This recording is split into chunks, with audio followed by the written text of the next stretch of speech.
We did have a previous workshop right before our board meeting, and the flag salute has already been done. So we'll move on to item A2. I'd like to welcome all our guests this evening. Thank you for being here. It's good to see a great crowd in the house, and so thank you for being here. Buenas noches. ¿Habrá la necesidad de traducción en esta noche para alguien que esté presente? Ok, al parecer no hay. Para los videntes de Facebook, si están en línea, sepan que se está traduciendo la junta de esta noche y por favor siéntanse libres de escuchar la junta en su totalidad. Gracias. Thank you. Moving on to item A3, I will entertain a motion to approve this evening's agenda.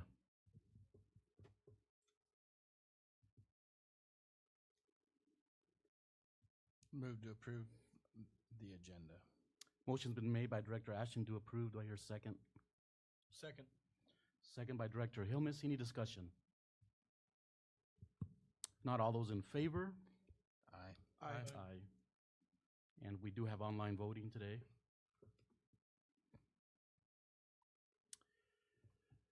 Any opposed? Hearing none, it looks like the motion carries 5-0. Moving on to item B1, citizens' request to speak, and we do have several citizens who would like to speak. Before I call the first person to up, just want to remind you that in order to ensure adequate time for public input of the agenda items, please be considerate by limiting your comments to 3 minutes maximum, and please be concise with your comments, and the Othello School Board may decide to extend these time limits in order to gain thorough understanding of the matter being discussed. And so I want to call Jim Shade up, please, and if you could take the mic and make sure it's on.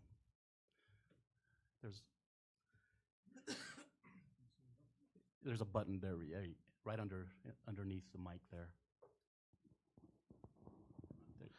Yeah, I got a light. All right, as I said, I'm Jim Shade. I was just here to come talk about the high school FFA program. I noticed a quick vision that the Othello School District has on their website. It says, we create, cultivate a safe environment of respect, report where instruction is intentional, engaging, challenging, and accessible for all students. It's kind of a sales pitch for FFA program where they have a vision that says students whose lives are impacted by FFA and agricultural education will achieve academic and personal growth, strengthen American culture, provide leadership, build healthy local communities, strong nation, and a sustainable world. It's kind of a little bit of a sales pitch of how important this program is. The whole program is designed to build leaders within the community, take leadership roles, much like the roles that you have here on the board. It's a very important program to bring up on our school. Our community is agricultural based.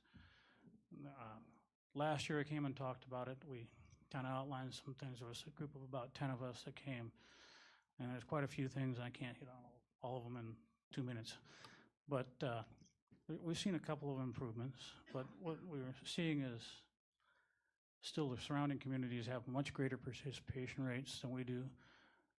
We're not really seeming to engage the students in this program, and I don't really have a solution for that. What I would like to ask if you'd possibly look into why we're not looking at building these relationships with the students, keeping our leaders, building leaders here, keeping our leaders local. It seems we're getting a lot of valedictorians that are skipping out of town. I was told up until about 8 years ago, we had almost every valedictorian was an FFA participant. So just these things I kind of have some concerns about. Like to try and promote communication between the advisors and students, advisors and parents. And I know that this week is a state FFA convention. I don't know that we're sending anybody to that convention. That will be the second year in a row. In the past, we sent buses of kids. So I guess I'm just kind of highlighting those things and seeing if maybe you'll look into it some. Thank you. Any comments from the board? Yeah, I have a question. The surrounding community, the towns where you've noticed there's quality FFA, can you think off the top of your head, just for our benefit, some of the communities that have robust ag programs that we can look just at to see what's found out different? today, Finley down in Tri-Cities is similar in size to us. Matter of fact, they compete on our roster in sports. Their FFA program was given a multi-million-dollar grant to build a STEM-based FFA, more or less lab, and extension wing due to the participants of both their ag advisor and their FFA advisor. The program is striving to get 35 kids that are going off to state this week. Warden, they have a pretty strong FFA program. Every FFA event I've been to, they've really been heavy participants and score well and do well. They have multiple advisors there. Connell has got quite a few kids involved there. I don't know the exact numbers, but so they're very close to us. They're easy to emulate and that kind of stuff. So Thanks. Any other comments, questions? Thank you, Jim, for your comments. Appreciate. Next, I'll call up Mark Weber.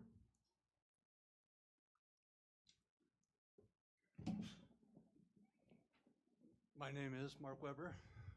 I have been in FFA down in my hometown. It's sad to see or to hear from students that teachers are out in greenhouse texting while kids are messing around.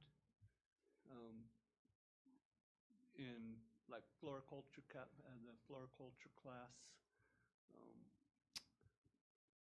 they usually have projects, flower designs and stuff that they bring around that they make. Just hearing that they haven't really had any participation in the class this year. It's just sad to see the FFA program sliding downhill. Kind of following up on what Jim was saying about at our high schools. I know that Warden has sent kids back to nationals, won the national meets judging contest. They've Connell has a lot of strong people. Soap Lake, they used to have a real week program, and within the last 3 years, the teachers that they have had have brought that program back to life and everything. So, it's sad to see or to hear of what kids are doing in the school. Well, they should be learning instead of messing around. Thank you, sir. Any comments or questions? Thank you, Mark. Your comments are noted. Thank you. Next, I'd like to call up Jen Stevenson.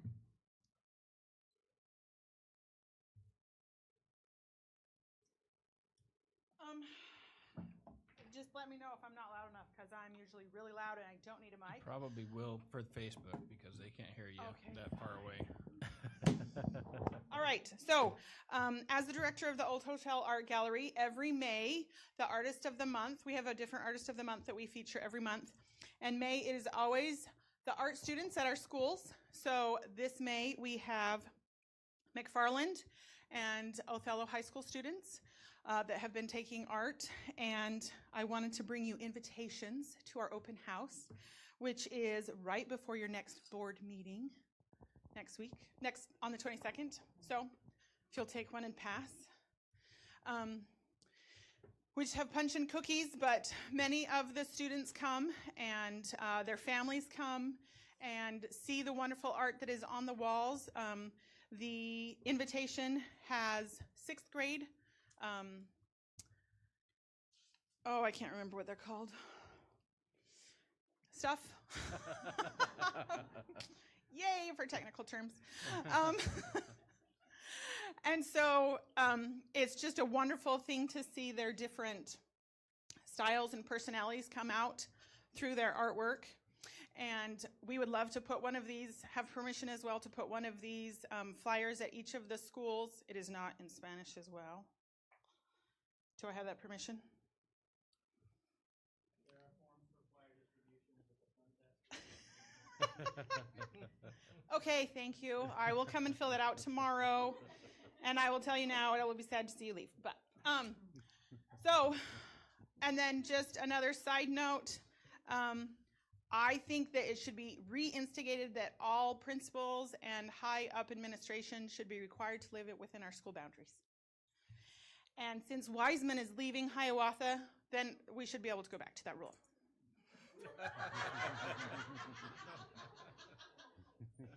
Yes, we still love you. We still think you should move to Othello. Thank you, Jen. Yes. Anything else?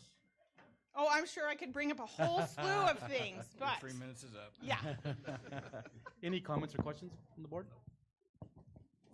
Thanks for bringing this information. Thanks for the Yeah. invitation. Yes. Thank you, Jen.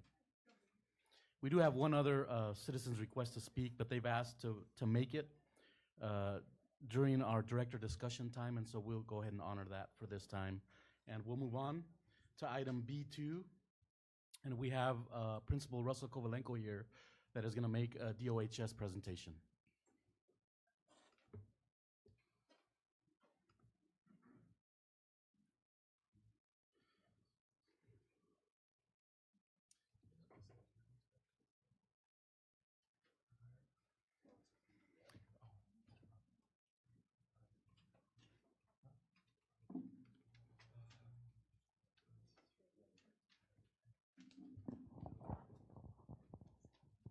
Hello everybody, I'm Cesar Ponce and I have been attending Desert Oasis for the past 2 years. Since the very first day I attended Desert Oasis, I have always felt connected and accepted by every one of my staffs and students.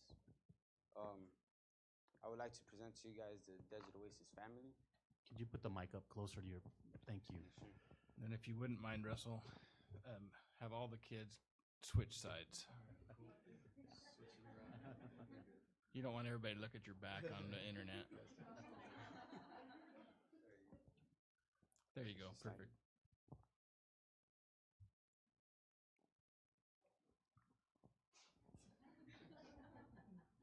Our staffs believe that every single moment of every single day there is a student's life we can enrich by focusing on unparalleled individual growth, global citizenship and character development through offering an enhanced learning environment. Combined with individualized services, there is no greater opportunity. I believe that communication between staff and students is very important. I remember one time I turned in a blank essay to my teacher, and he returned it and told me, he pushed me a little bit further. And before I knew it, my essay was complete, and I really appreciate that. So I want to present to you guys a great friend of mine. He's looking to attend Gonzaga University. To study pre-law and soon to become a lawyer, Rodrigo Manzano. Hi everyone, my name is Rodrigo Manzano, like Cesar said, and I'm a senior at Desert Oasis High School. I'm honored to be here with you guys today. One of the things that are required for seniors to get done before graduation is to get a resume and then mock the interview with leaders from the industry. And then complete a senior project as well. And then with the help of our counselor, Alvarado, she helped us do the WASFA or FASFA if needed, whichever. And we have to submit and be accepted to a 2-year college or university or a tech school or a military.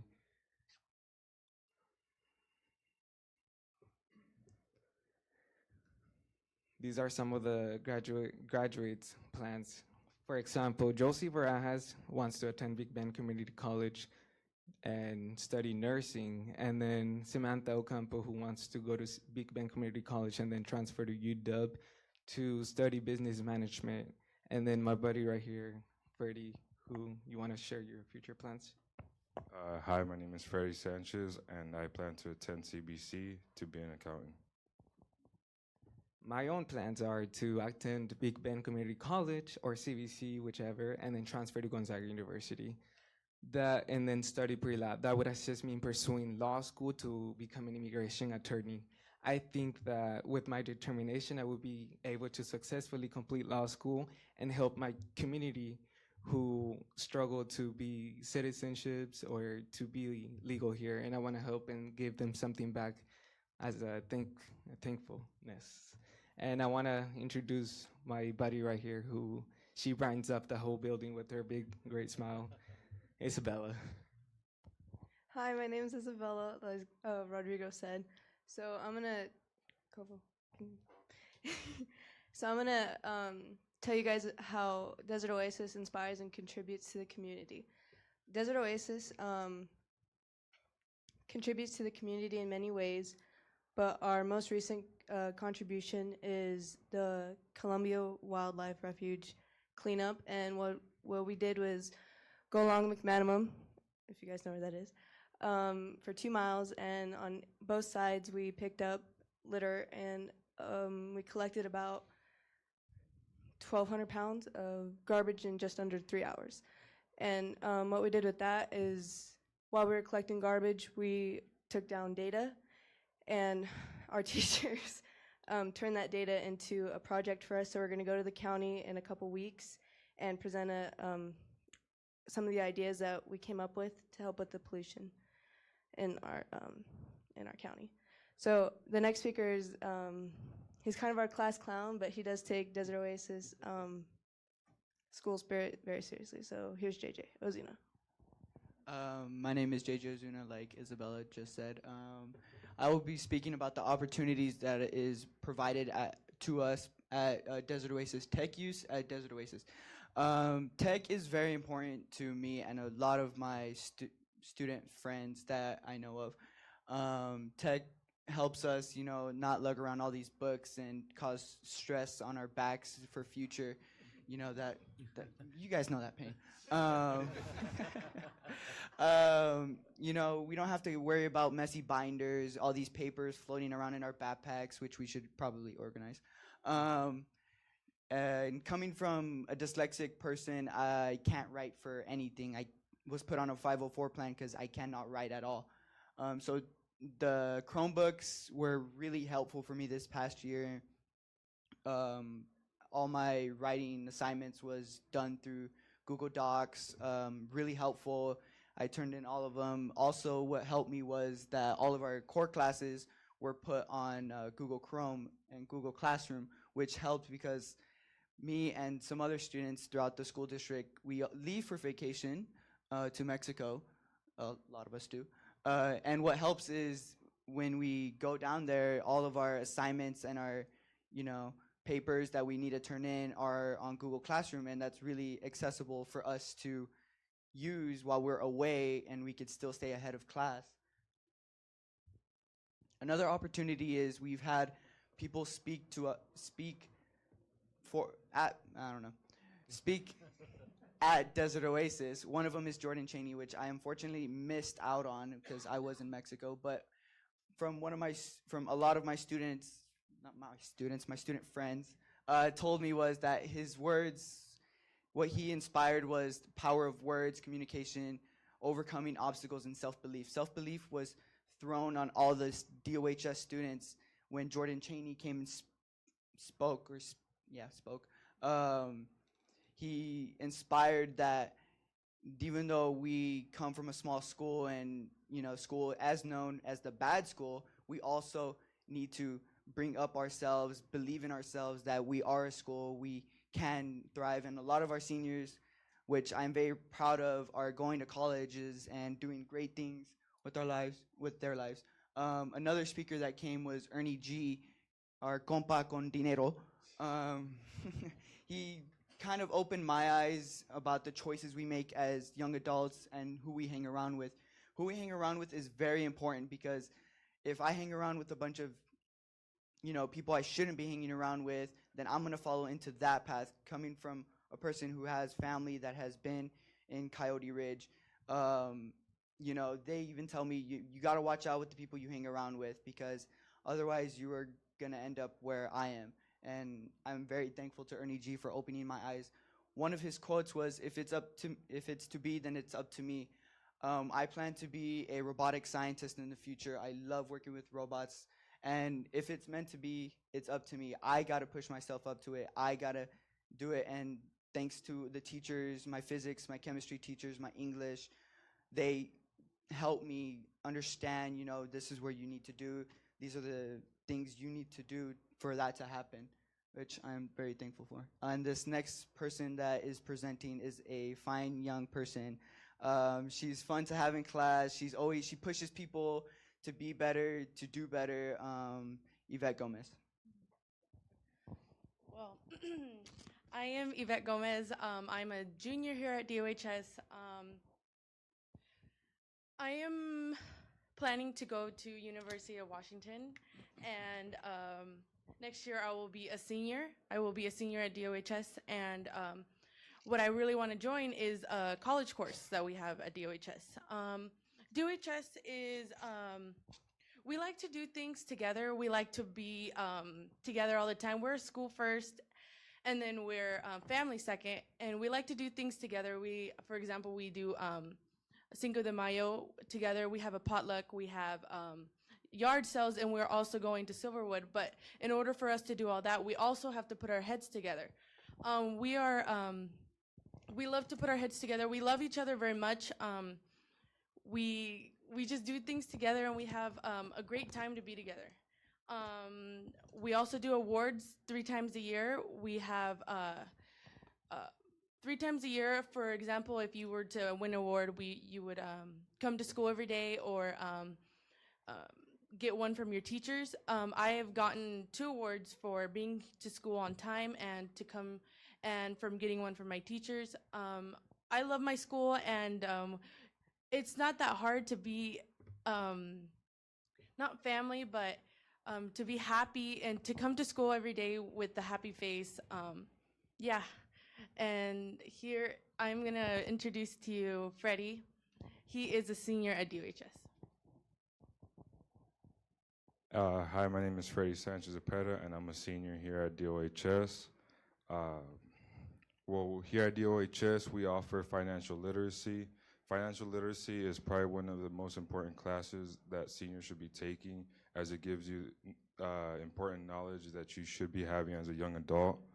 And we also offer health classes, and we have on-site drug and alcohol prevention, which is with our new teacher, Ms. Mota. And what else can I say? Well, I can just say that DOHS has, speaking from the heart, is just they care about you, they care about their student body. The health and concern for your students is probably the biggest priority for them. They've offered me on-site counseling with the Adams County program. I've had a little situation where they just pulled me out of class and were able to offer it on the campus. And it's also, I always feel safe around the teachers. We've only had 2 physical altercations in the past 3 years, and that's something that I feel like as a school we should take pride of and just acknowledge what we do and how hard we try.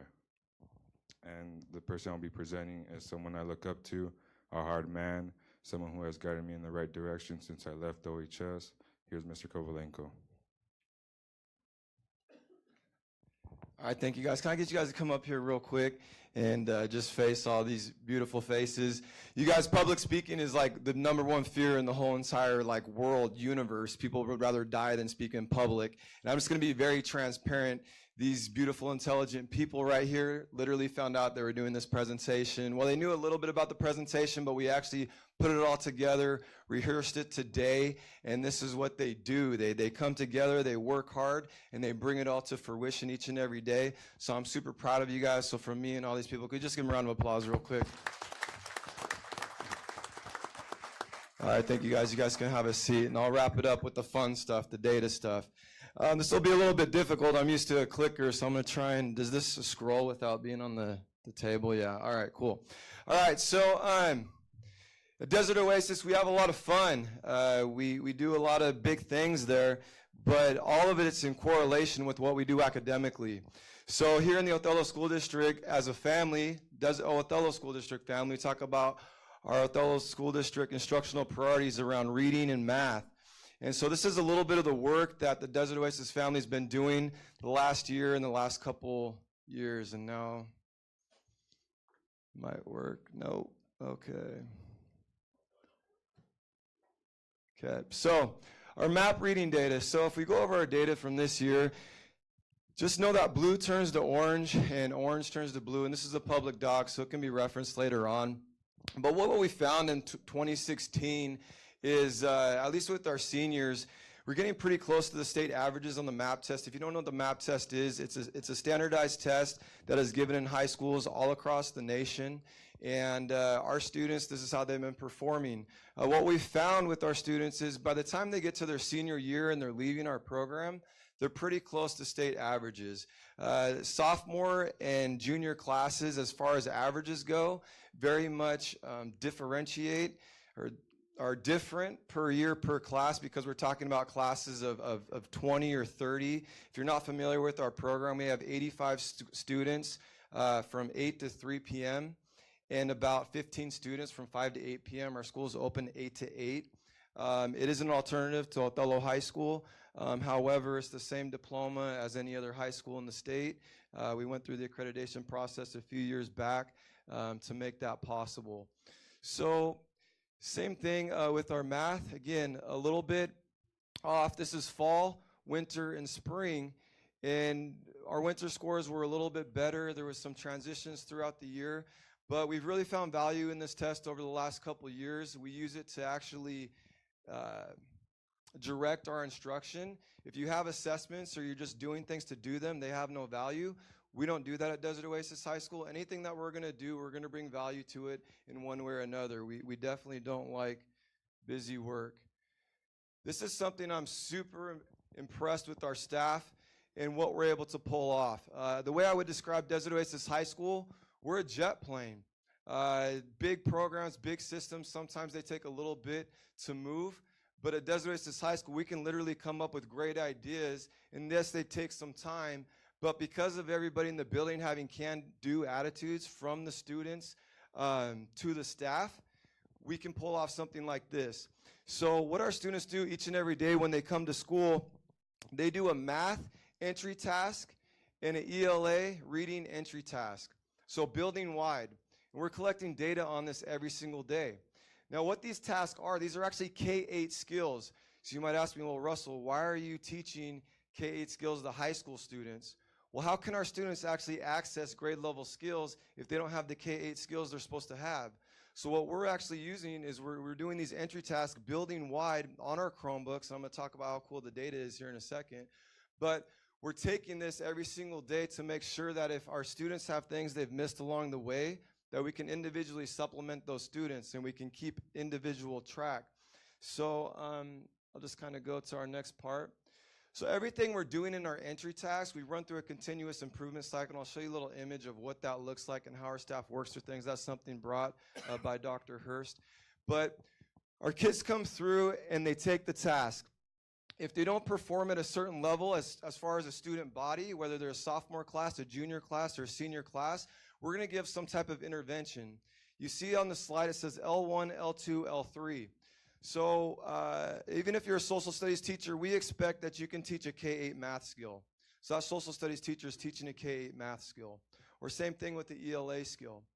But if we have an L1 intervention, which means that most of our students, 41 to 60%, are getting the task right, we're going to do an L1 intervention, meaning it's like a 2-minute mini lesson taught by each teacher in each classroom. Then we're going to reassess the same skill the next day. We don't move on into a new task until our whole entire student body is at 70% proficiency. Here's what this looks like. So we'll actually put the image on the board, and we'll talk about what is our ideal state and how do we get there. And as teachers and staff, we sit around and we troubleshoot all the ideas that we can, throw them all up on the board. We put them into our minutes. We deliver them to the district, and then we get working.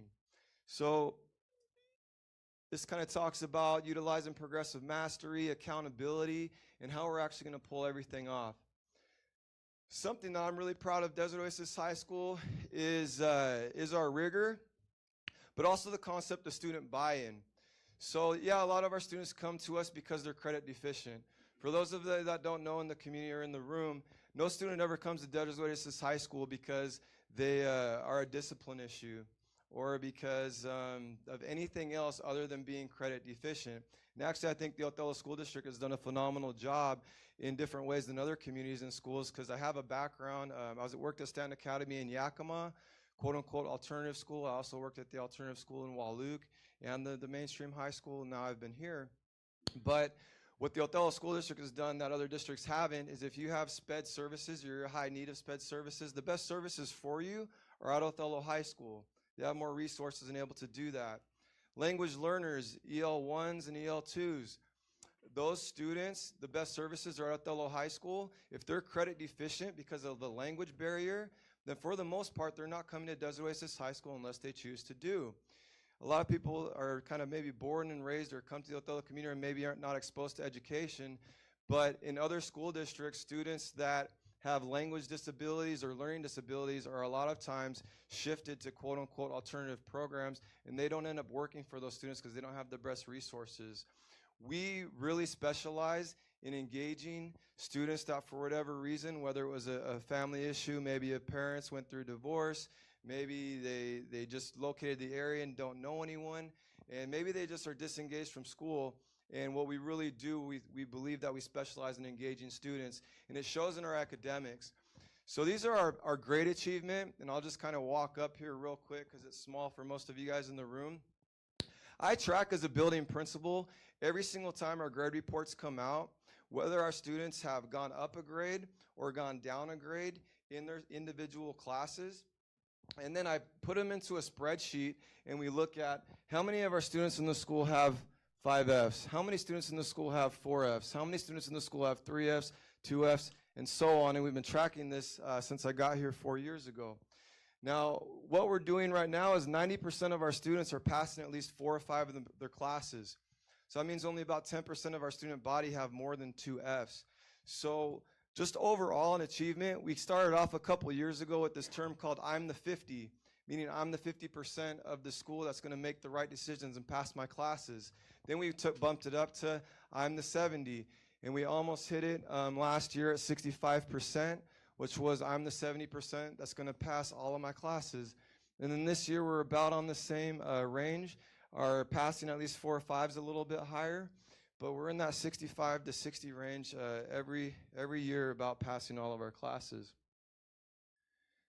And then this kind of goes into our daily reading and math task. So this is what's impressive to me about our teachers, Mr. Finn, Mr. Drummond, Mr. Dufal, Mr. Shockey, and Mr. Swan. And then we also have a couple teachers that come over for maybe 1 period a day. But that being said, this is what we're doing. So these guys have actually created forms, questions that link to data that the students can use and get. When I got into education, we would sit around and talk about data all the time. All the teachers talking about data, and I was never part of a team that actually shared and showed that data with the students. So when I got to Desert Oasis, I'm like, we're going to show the kids the data all the time. It's their data. If they're going to take ownership of it, they have to be able to see it. So what you see is you see some dates. And so these students, when they take the daily entry task, and there'll be some examples later on, but it actually shows the students by grade band what grade band is doing better on the task. So they actually kind of compete a little bit. And they'll see daily, and then you see the big drops. Well, the big drops, again, we're looking for student growth day to day, but just know a lot of those drops that you see, we've actually introduced a new task. So when we introduce a new task, a lot of times we'll see those spikes. We do have a small student population, so maybe some kids missed for a day. And we have to look at all those factors as a team. But yeah, so you'll see M12, M11, and M10. So I'll show you an example at the end. But when our kids actually hit submit, this is live data. So you'll see them actually try and complete the problem, and then within minutes, they'll see their grade band populating and who's doing what and what's happening. It's pretty impressive.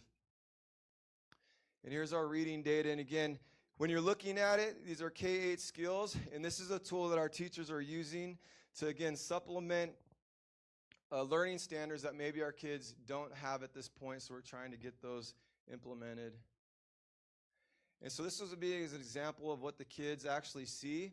So when you come into school at Desert Oasis High School, we're working on rounding right now. So you're going to have two, it says round your answers to the nearest whole number, two triangulars, similar and proportional. So this is big. We're trying to think through everything, and we can't, but when we put all of our minds together with can-do attitudes, a lot of great things happen. So this is, you look at data, you have valid and invalid data all the time. So we look at data two ways. Did our kids actually try, or did they just guess? Because if they just guessed, then they're messing with our data. So we actually have a box here that says estimated or guessed. Use a calculator or calculated by hand. I could really use an additional help. So if we get kids and they click this box, and over 50% of our kids say, we could use help right now, we're going to go right into a building-wide intervention on this task. So this does two things. Again, it gives us that day-to-day real data, and it allows us to see what we have going on and whether our kids are trying or not. If I do this, or did I go back here? And I'll be down at the bottom.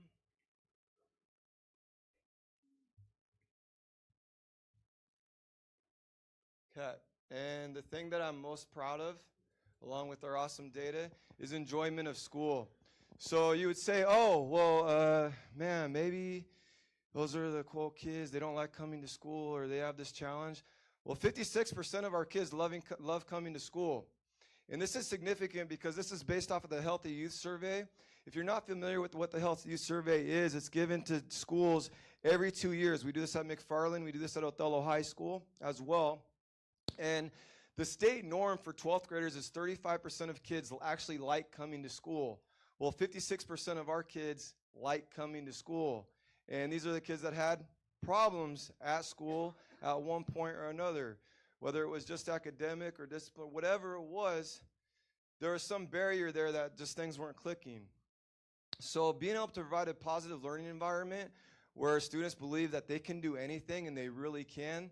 We have a no-limit atmosphere, environment. That's what we promote every single day. And negativity just doesn't exist within our walls. It's like these magnets, right? You have a positive charge and a negative charge, and they want to reject each other all the time. Well, there's so much positivity happening each and every day. Yeah, people have bad days. I have a bad day.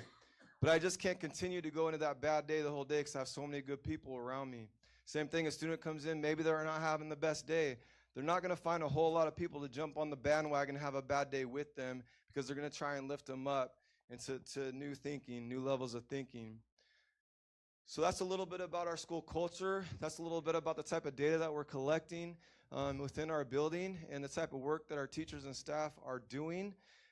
Is there any questions, comments?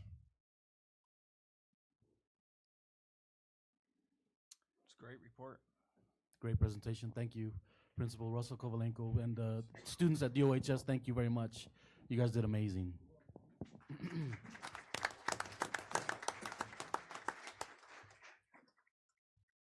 Moving on to item C1, I'll entertain a motion to approve the consent agenda.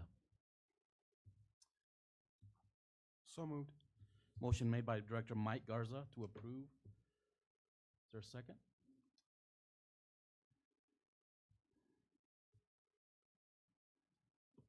I'll second, but I have some questions. Okay, second by Director Simmons. Discussion. So one of the things, and this could be something that we've missed over a few times, but when we have these district operating policies, and the board can help me with this, when we approve these in general consent, we're approving these as a final draft, correct? Correct.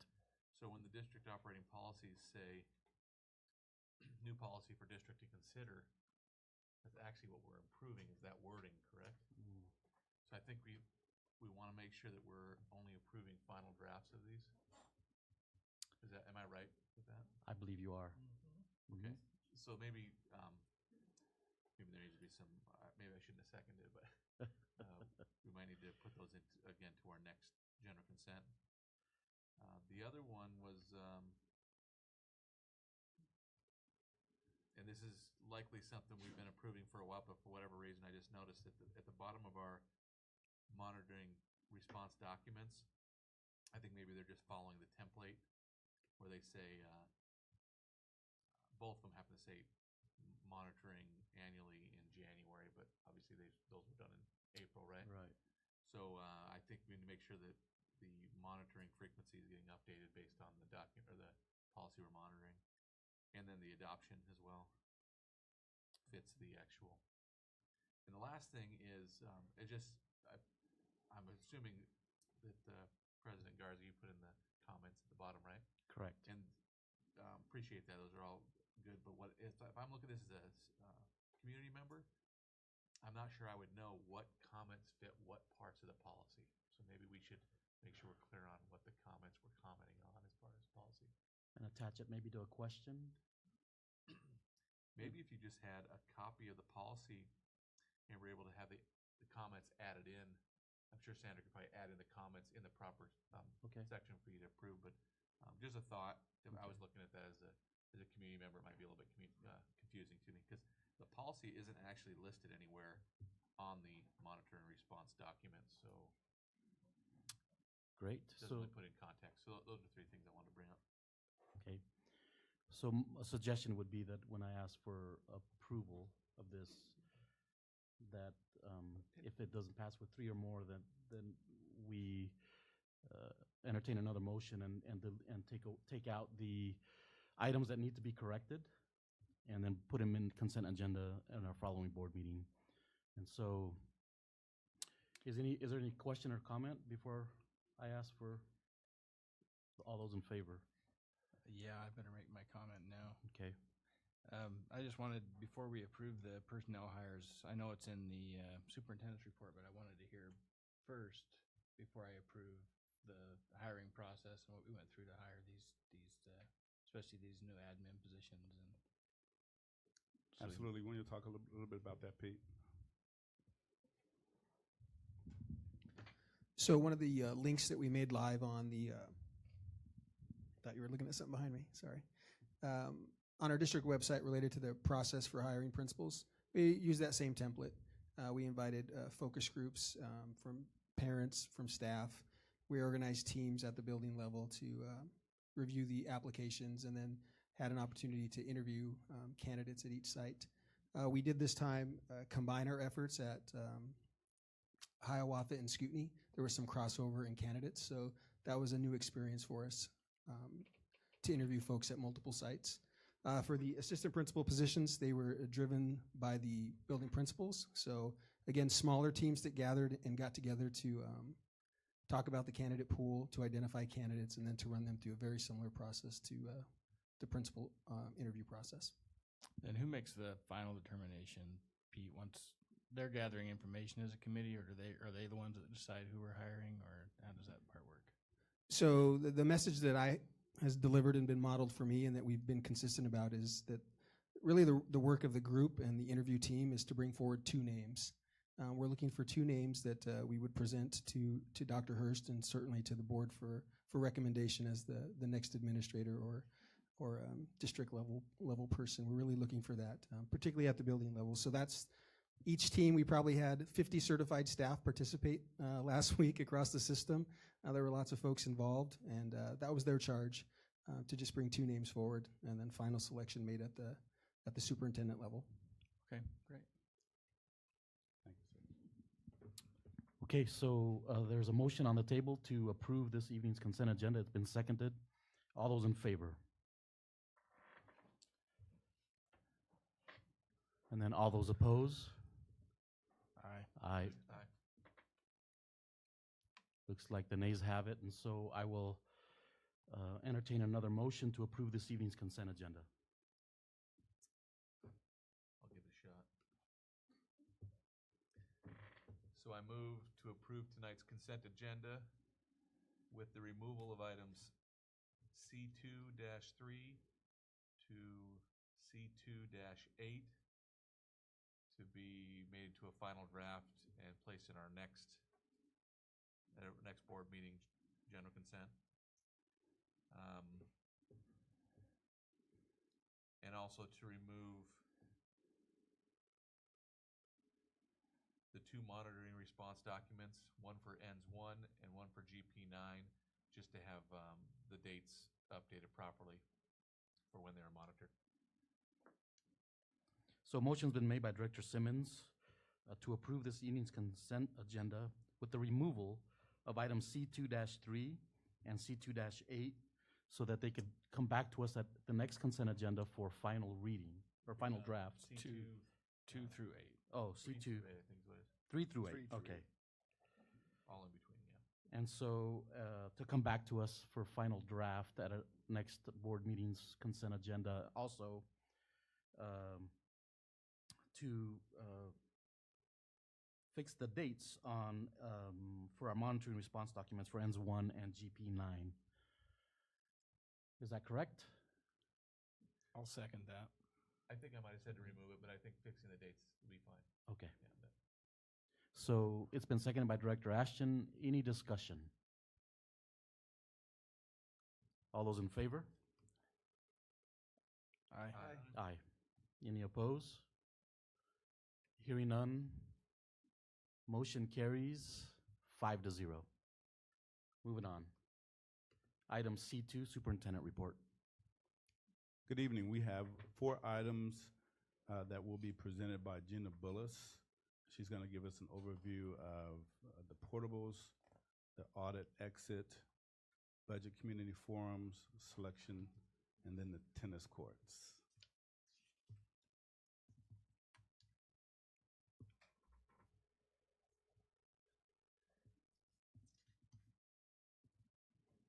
Okay.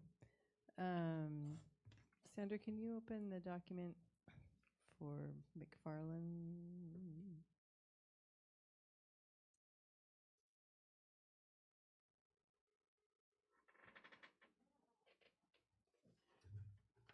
I can talk about where it's at. I believe the board should have received a alternate site, which basically is a football field.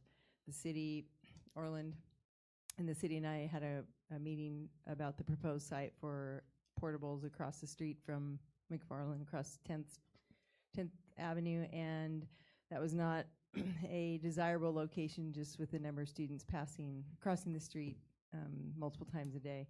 So we did propose an alternate site, which would be the football field, putting portables that run north-south along just on the other side of the fire lane. So by doing that, we would just temporarily displace the football field, and it would run parallel to the alley, so kind of the outfield of the baseball field. Do you have that document? Okay. It's not in the board packet for some reason. I send it to you, Sandra. Can you pull it up? I've got a picture in my mind, though. I can kind of see what you're saying.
Little mood music.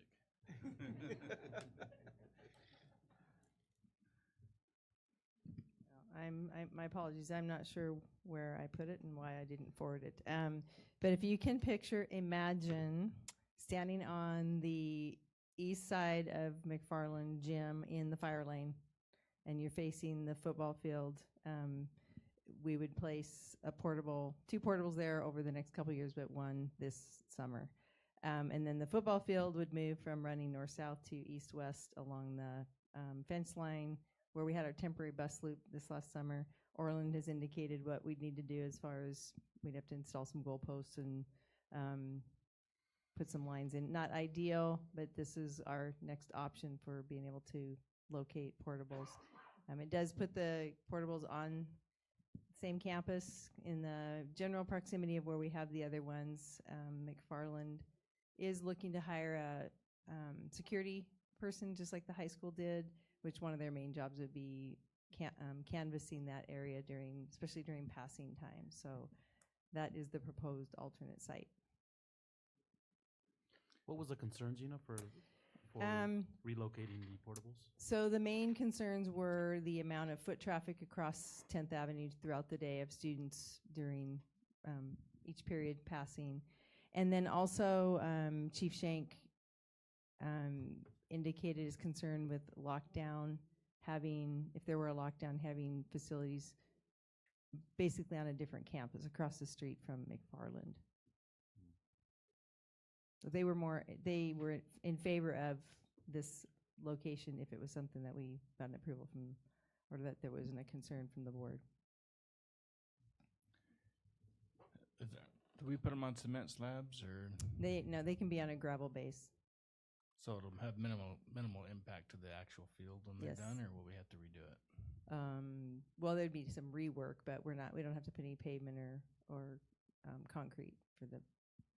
It'll kill the grass Let's hope underneath there's it, some right? rework because the football. It field needs needs it. reworked Yeah. anyway, Yeah. but. Okay.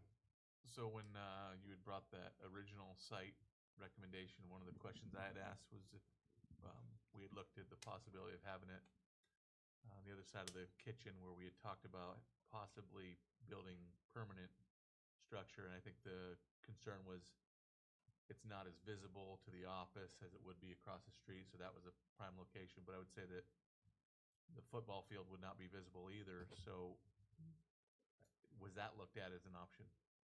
I believe that was looked at a couple of years ago, and it had more to do. It was in the ground beneath, because there's a lot of utility work that's in the ground there. But so I didn't re-up that one. I know a couple of years ago when we looked at it, was not an optimal spot. Okay. I remember something about the utilities. So my other concern would be, I've heard a lot about having our portables in the middle of the parking lot. I guess if I would have known that this was going to be a potential coming up, I would have probably rather seen our current portables on that football field if we can't use it rather than in the parking lot. I'd like to know what the cost would be to relocate those to the football field as well. If we're going to have one there and it can't be used, then maybe look at having all of them there and open up that parking for people. That's the only request I would make. I can provide that. Is that a request that holds the site? I mean, from moving forward with. No, it sounds like Okay. it's the only option Yeah. we have for the site. Yeah, but I can have that. Okay. Because I'd be interested in also doing that and having that parking lot back. Parking is definitely an issue. Yes. At McFarland, so. So there's consensus for that request. So Okay. Thank you. Thank you. The next item is the audit exit conference is scheduled for 10 o'clock on the 17th of May. So if you should have already received or will receive an email from the auditor, Justin Mills, inviting you. We just need to know if there's going to be more than 2 board members present. I believe we've already received that email, and I believe the entrance conference, Director Ashton, Director Mike Garza were present. Were you guys able to do the exit as well? It's a Wednesday, right? Yes, correct.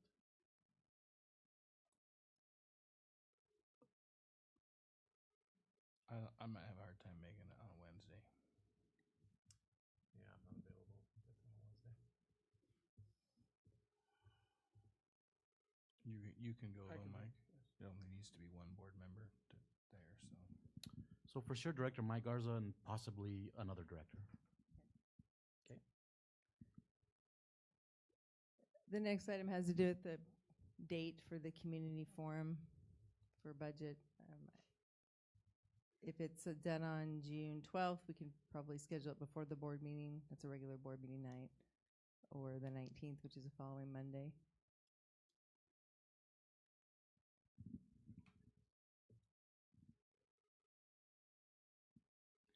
The 19th when it's scheduled now.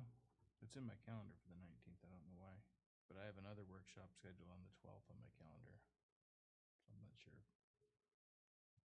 I wrote down what it was, but There is another board workshop scheduled on the 12th. Not sure what that was for. the one on the 19th that I have written down here, that's a Community forum starting at 6:30. For the budget. Did the 12th have to do with policy governance? I don't believe so.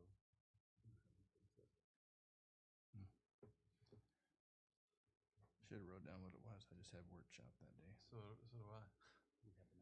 Was that a tentative date for this? Maybe. Had you brought up this date to us before, Gina? I believe so. I just had both dates in my calendar. Sounds like we and agreed to it. We don't need both dates. Yeah. So I'm okay with the 12th. And How about the rest of the board? But the 19th? And not- Well, we must have put them in before. It must have Yeah. been different times. We must have put it in and then put it in at a different meeting.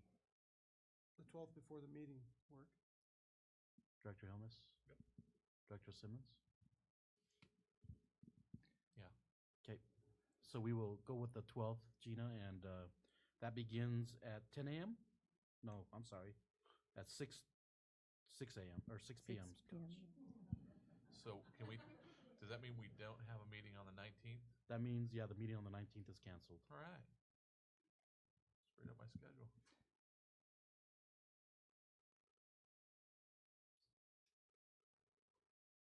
Okay. Oh, quick question before we do that, though, Gina, with the expectation of a second special session, are we even going to have the information to be able to share? It may be a forum similar to what was presented tonight. So we may, or if the state has not approved a budget, we're not going to have all the information. It still may prove advantageous to have an educational evening to educate the community on the process that we did tonight, as well as, you know, what the plan is for July, August, and September. So if we don't have a budget, the state doesn't have a budget, what's the board's role going to be at that meeting? That's a good question. It may just be to answer questions.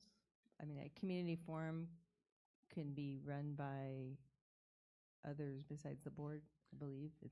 I think the idea was to provide an opportunity to extend to the community some education on school district budgets, offer opportunity for question and answer, and The reason I'm just asking is, transparency. as a board, I don't know how we can answer any questions when we don't even really have the information yet, so I I just guess want to my make sure it's opinion meaningful. would be is if we don't have anything that's relevant to present, that we just, at the next board meeting, we push this date to a later date. I'm fine with leaving it now, but if as we get closer, we think that we're not gonna know anything, that I think it'd be just as well to push it to later in the summer when we do come up with an alternate date, Yeah, for me. I'd like to make sure that we have that option of maybe saying it's too early. That's Got it? Yep. Okay, sounds like we have consensus as well. Great. So cancel June 19th, we are on for June 12th. And if you could just summarize tennis court update. Any updates from the email that you sent? So on the board doc follow-up document, if you have not had a chance to look at that, I had forwarded, gotten a response from the architect. Honestly, I don't remember exactly the first question. Where The is second, that at? I must have missed it. It's That on the board document? items follow-up that we sent out on 4/28. Oh, the first question I think had to do with, I remember, moving the four courts from the north straight down, their proximity to the fuel tank and the building, and the architect had provided some feedback on that, as well as I had provided costs on removing the fuel tanks, which was, I believe, around $20,000. Not saying that's prohibitive, but we use those fuel tanks for efficiency of, rather than having our maintenance vehicles and our lawnmowers go out to the transportation center or even the CFN card lock fuel tanks, having it on site is an efficiency component. So beyond that, there was some requests to whether the district could place courts facing east-west versus north-south, and there's definitely a standard of running them north-south because of sun, disadvantage to the player facing the sun, and then also stacking them 2, 2, and 2 directly down the west side of the property. And again, the architect indicated in the response, which I don't have right open to me, but there is a response in there. So I think we're at a point where the board. I don't think there would have been a response about that, because I think that question came up No, after there is a 428. response. There is. It came up from a conversation that Chris and I had, and I emailed the architect, and he emailed a response, and it's posted in there. Yeah, We have a new update. There's a new update in that Is that document. today? No, Yeah. I think The it was put in original there. Yeah, it's in the original document. Oh, It's dated 4/24. so are we told again that that won't work either? No, we can do those. And right now, it comes down to it with the board to decide.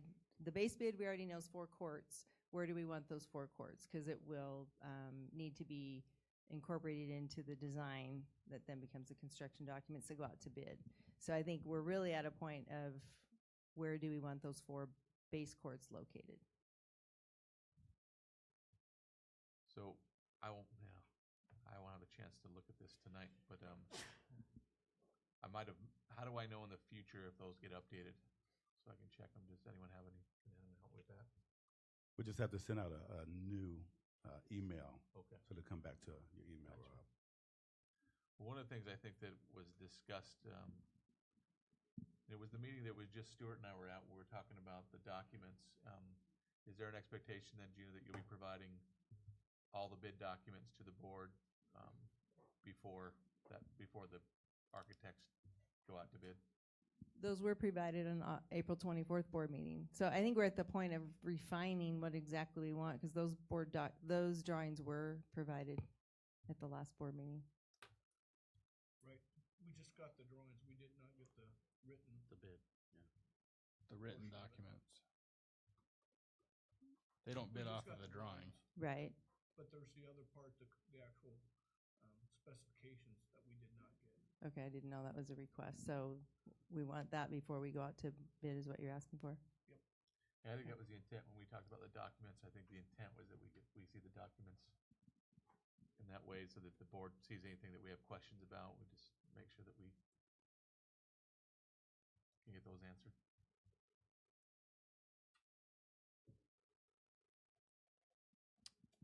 That's it, I believe. Any other comment or question? So for clarification, I'm going to include the specifications for the next board meeting. And then from there is there anything else on layout or anything? We just need the written specifications? Is that? I believe so, yes. Okay. I'm assuming the layout, what kind of feedback do you need about this layout? Will it be at that board meeting then? The other alternative layouts that we spoke about? Yes, because if we're going to move forward, if the specifications have any changes that the board wants, I need those communicated, and then I'll also need where we want the 4 base courts and the 2 alternate ones. So yes, that would be great. Great, thank you, Gina.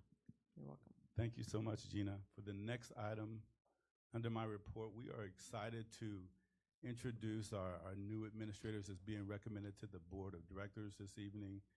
I just want to share with the Board of Directors and the public that there's certainly an exciting future in store for our students, and we are in the midst of building a great team. I have confidence, our team has confidence in these individuals that have been recommended and approved by the board and the ones that are being recommended this evening. So we are excited and thrilled to have all of you here this evening, and we're going to have each of you come and speak and just share with the public. So we want to introduce you one at a time. We have a recommendation for Heather Dyson to the Board of Directors, who's going to be recommended for the principal of Hiawatha Elementary School. She's not present, but we have a video, so you get to sit back and enjoy what she's going to say to us. Good evening, Superintendent Hurst, President Garza, and distinguished members of the board. My name is Heather Dyson, and I recently interviewed for the principal position at Hiawatha Elementary. I am eager to work collaboratively with all stakeholders to increase student achievement. I'm also looking forward to becoming a member of the Othello community. I feel privileged to be here tonight and have your consideration as future principal for Hiawatha Elementary. Thank you and have a great evening. And thank you, Heather. And also, we'd like to recommend to the Board of Directors Deborah Budawan as principal of Scootney Elementary School.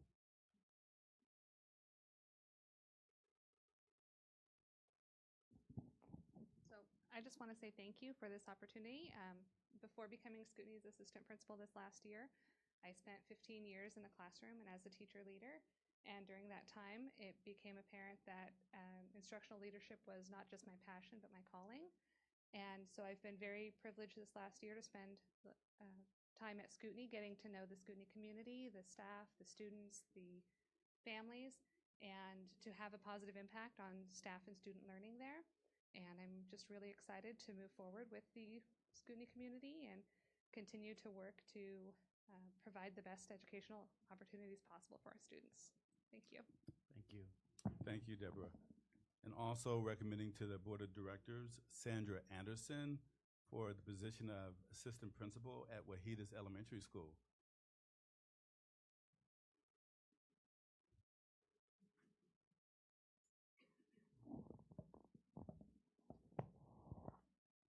I think I'd rather take the public speaking than try to keep my family quiet back there.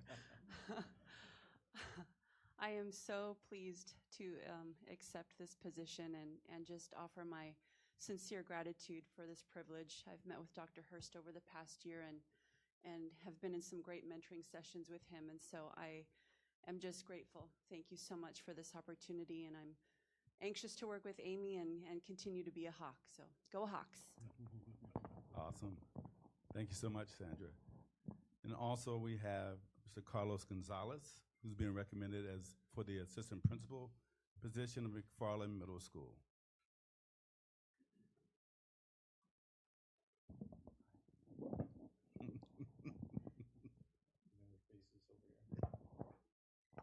Yeah, I'm Carlos Gonzalez. I'm a product of the community, and I want to first congratulate Brooke French on earning the principal position at McFarland Middle School and thank her for this opportunity to support her and assist her in taking MMS to new heights. And I'm just thankful after our cultural experience this year that we get to come home and start over again. And this is where we want to be, so I appreciate the opportunity. Thank you very much, sir.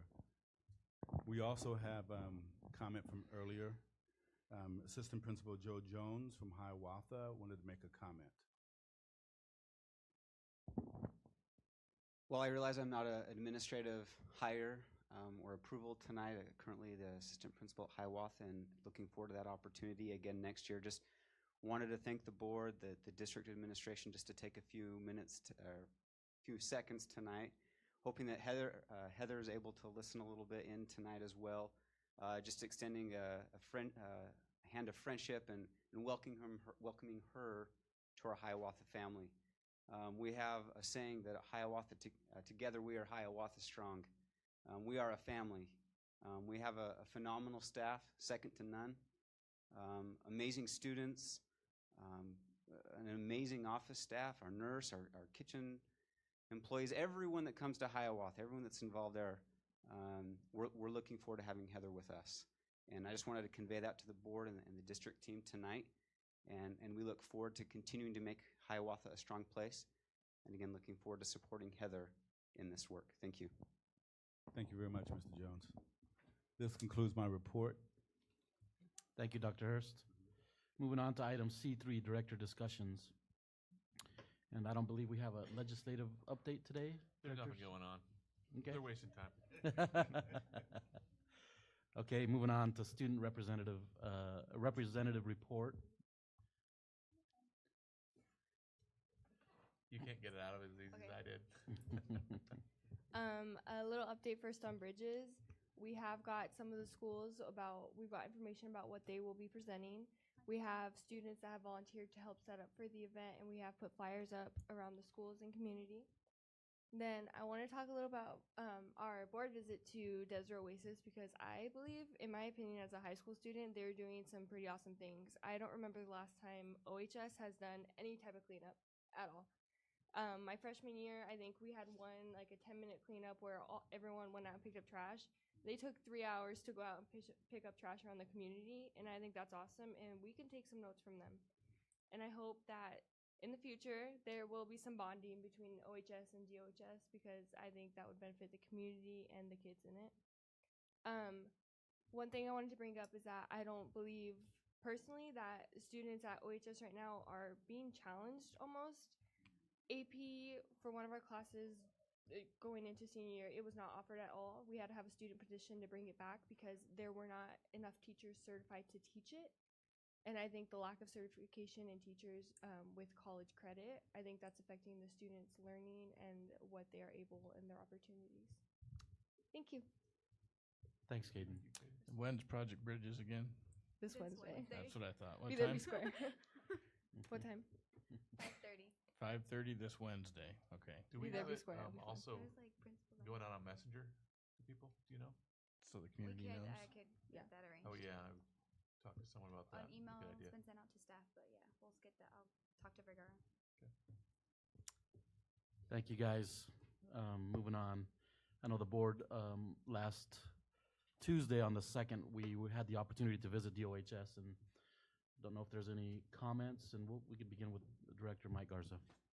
Absolutely. First of all, kudos to Russell and the entire staff. The building secretary, the counselor, every single one of the teachers there. As it is every year, and I mentioned this when we met with staff that morning, it's almost hard not to get emotionally attached to that visit that day because of the great stories that are going on at DOHS. You saw some of it tonight, some kids that can be looked at as different, challenged, or maybe called possibly some nastier things, that at the end of the day are great human beings, are great students, and are being given an opportunity to excel in life. We heard some tremendous stories that day, some stuff that really, well, I'm a crybaby anyway, really gets you emotional because you see kids that, a young lady that had given up on school is now back in school and is thriving and is eager and is loving going to school. And I think Russell and the entire staff have a lot to do with that. As it is every year, it's a great visit. I appreciate Russell's candor in saying that there's some work to be done. I think there's work to be done, and we're all still learning every day. I enjoyed the visit. It was a great 3.5 hours, and you walk in there and you sense the family atmosphere, and I commend Russell again and everybody that works there for that. And to the kids, those of you that are still here, I commend you. It was great. Isabella, make sure you tell your friends that they did phenomenally. Very proud of them. Thank you. Director Simmons? Just, a general statement. I just think that our district is better because of Desert Oasis High School as an option for our students, and I can't say much more. Mike did a very good job explaining the kind of the feelings that I have as well. Director Ashley? Okay. It's always a pleasure to go to Desert Oasis and see the things that they're doing there, and to find out ways that we can continue to improve it.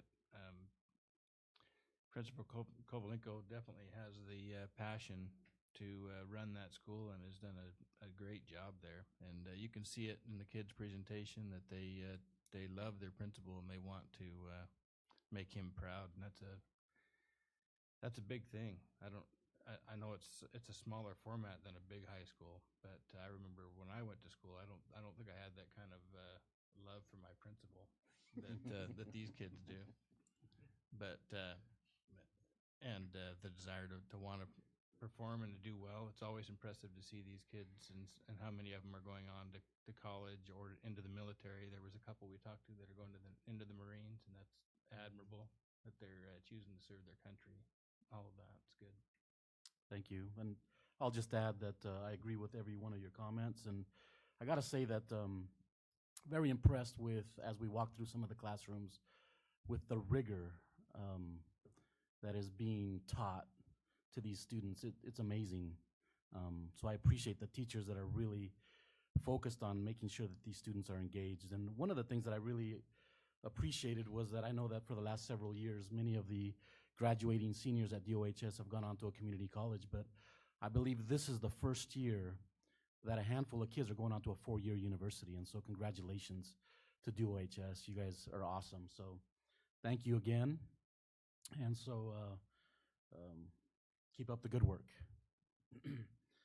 Moving on to our annual board retreat. We just got back this weekend from our annual board retreat, and I guess we can start from this side and go that way if you guys want to make comment. But extremely excited and impressed as a board member with the presentation that Dr. Hurst was able to give to the board about the future of this district, the vision and the plans that are in store for this district. They're just, he was able to share with us a presentation on a few pages of paper that just blew us, I believe, all out of the water. And I'm just so excited about the future of this district. And so I applaud Dr. Hurst and the vision that he's moving forward with. And so thank you very much for that. Yeah, along with what Juan has commented, it was a good day. It's a full day. I was wore out by the end of the day, but we started at 8 o'clock and ended at 5. And Dr. Hurst wore us all out with his presentation. He put a lot of time and effort into it, and it was really good to see the thoughtfulness from him and his staff and how they're going to comply with the ENDS policies going forward and direct the district and our children to greater heights.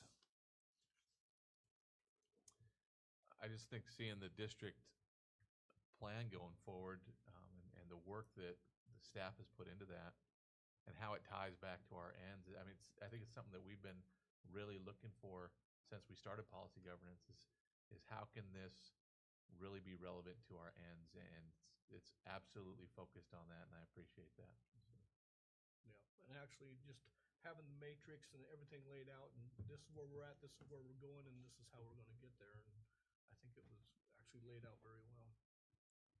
Although it was a draft form document, I appreciate the complexity of the document, one, and like Director Garza said, President Garza said, the vision.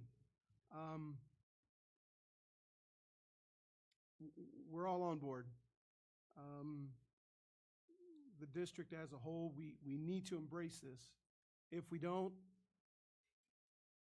we'll be left off the boat. There is so much in the vision that is going to make OSD just stand out even more so. And I appreciate how the team, Dr. Hurst and his team, have it's laid out. And I don't know if this document, or I'm sure this document will be made public once it's finalized, but to see that everything is laid out in a timely fashion, the expectations for the next 3 years, people being held accountable, people that are in new positions that are required certain things, and how it's on a document to where they need to keep their end of the bargain. And I know that Dr. Hurst at the helm there will make sure that these things happen. Tony said it was a very exhausting day, but nonetheless, when you're engaged in what you're doing, when you like seeing what you're seeing and just picturing what the final product is going to be, to me, as a board member, is exciting. We as a district, we as a community should be very excited for the great things that are coming to this district. New faces to new places that are going to bring perhaps a different perspective, that have bought into the vision and are going to just enhance all of it. And Dr. Hurst, I appreciate your time and effort. And I thank you for, like Rob said, tying it back to the ends, which is what we've been working on for a couple years now. And it's totally relevant. I mean, there's no way that you can not say, I know that 3 of the board members had a workshop with a young lady that helped rewrite the ends to make them more concise, more meaningful, to help Dr. Hurst and his team as a district even make sure that these things come to fruition. And again, just thank you. I appreciated the information, and I appreciate your hard work. Thank you. There's a suggestion maybe as a STEM project for students, if they can figure out how to clone human beings. I think the district office staff may need to be cloned for all the work that is in store. Yes, all there's a lot of work here, and I think you guys knew this coming into it too when you apply for those jobs. Good on you. There's one more thing to add. Philosophically, you can learn a lot from a man by meeting his mother, and we had the opportunity to meet Chris brought his mother to the retreat. We got the opportunity to meet his mother, and it was a pretty awesome experience. You can see where Chris gets his passion from. Absolutely. Shout out to Eleanor, wherever you're at. I'll let her know. All right, so moving on to item D1, assurance of organizational performance. And we did fill out a Survey Monkey on GP11. And for sake of time, every question was unanimously given in compliance with no comments. And so if the board is okay, if I get consensus, can we move on, calling it in compliance? Yes. Okay. Moving on to item E1, policy review. We have GP9 under policy review. Is there any recommended changes from the board?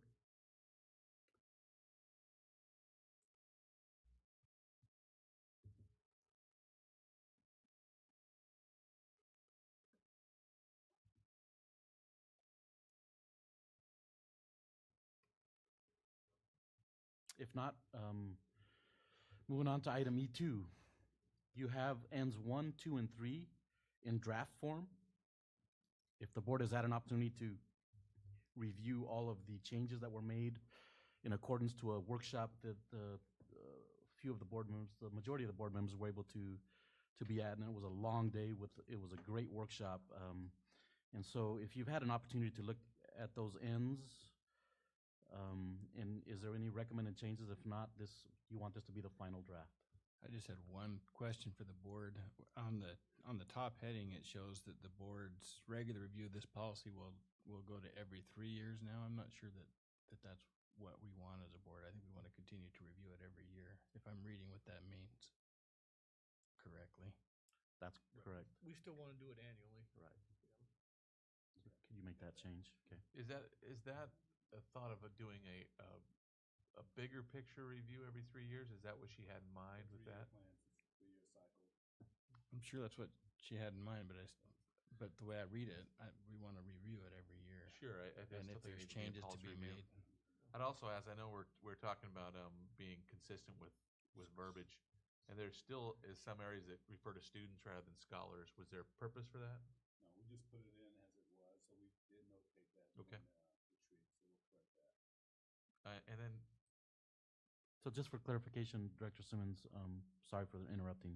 Do you want scholar instead of students for every? well, I was just saying think the whatever we board choose, does. we should be consistent. Yeah. And I think that I like the idea of scholar. Okay. So Can I get consensus from the board for that? I agree. I agree. And this is maybe a silly thing, but the formatting is a little bit. It just doesn't flow very good for me. So maybe we could look at different. Maybe bullets are too basic, but the 1 and 1A1 or whatever those are, it's too much. I think we noticed that also. We'll put the bullets in. That's not a problem. You mean Yeah. the Roman numeral Right. 3.1? That's Well, hard to figure out. It's just, I just don't think it looks good. That's it. I think it could look better. Okay, other than that, is there any other recommended changes?